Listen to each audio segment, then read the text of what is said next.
when traditional alarms came into the market quite a number of years ago, law enforcement really did not have the opportunity to collaborate.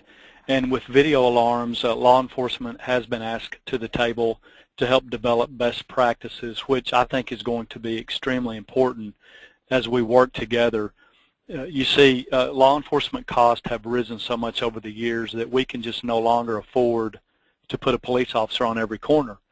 And one of the ways that we're maximizing our resources is by working with the alarm industry with video alarms.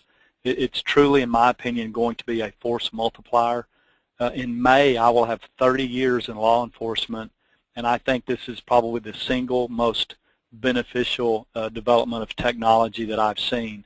I think it's important that as we move forward, both the alarm industry and law enforcement, that we continue to help educate our business owners and our residents on the difference between surveillance and video alarms.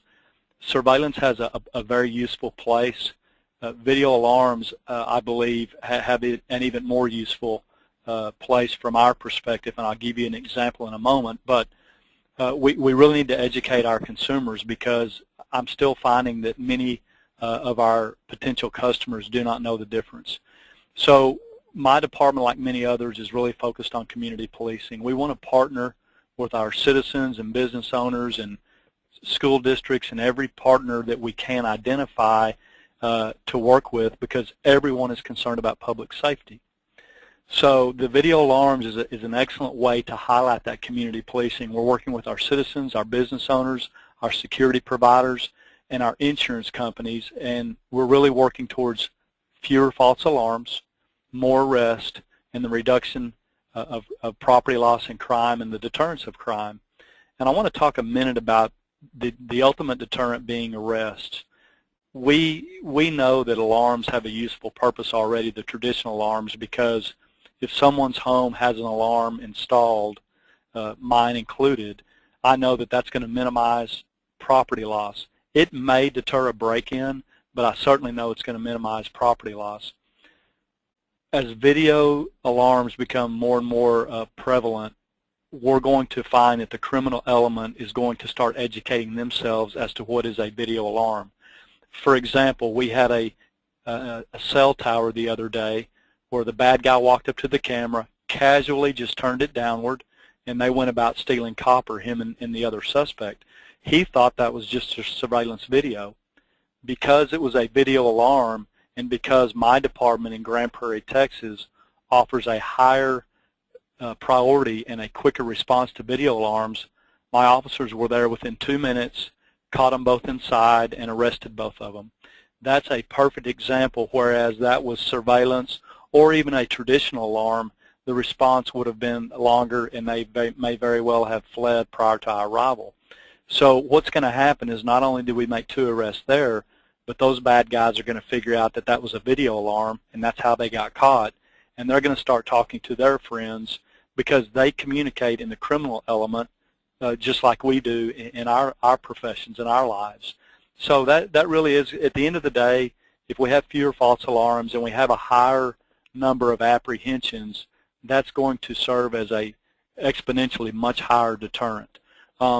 From a public safety perspective, I always advocate that anybody equips their home or business with any type of security they can afford. I will never criticize or tell someone not to spend time and money on security as best they can, but the reality is, from a law enforcement perspective, we prefer the professional monitoring at central stations to the video alarms. The do-it-yourself systems, where the homeowner, for example, is notified by an app that his camera has been activated, he's going to have to still call us. We're going to go through the process. We're not going to be able, because of the volume, to put those do-it-yourself systems into a higher priority. That's going to come in and be handled like any other 911 call, because we just don't have the capacity to handle all of the do-it-yourself systems as a best practice video alarm. That's another reason we're working with the alarm company. We want to set standards and best practices and work through professional central stations to make sure that everybody is sending us the proper video in the proper portal, in the proper format, So that way, when I'm dispatching my officers at a higher level, I have the assurance to know that that's valid information that I'm receiving through professionals. Now, not every city offers a higher response to video alarms, but my belief is as the technology grows, that is a local issue, but I believe as the technology grows, I think more and more cities may be offering that level of service. And you know, I applaud the alarm industry for inviting us to the table. We're going to continue to work with all of the alarm industry to try to make sure that we jointly agree upon these best practices and protocols. You all as alarm companies and installers are a very important piece of this, both in your education to our public, and one of the things that we really suggest is when you install or sell a video alarm, it's very important that that homeowner or business contacts their local police department and advises them that they have a video alarm. That will help them ascertain, number one, if they have a higher response level, but also to make sure that the central station for that alarm also contacts the police department.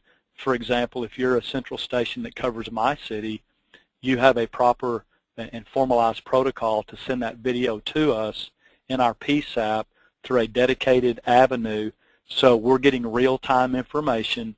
As my officers are en route to that video alarm call, they can already be advised as to what the suspects or the potential suspects look like, maybe even a vehicle, and that's a much higher level of officer safety than we currently have with traditional alarms. So we do not plan to change our response to traditional alarms at all.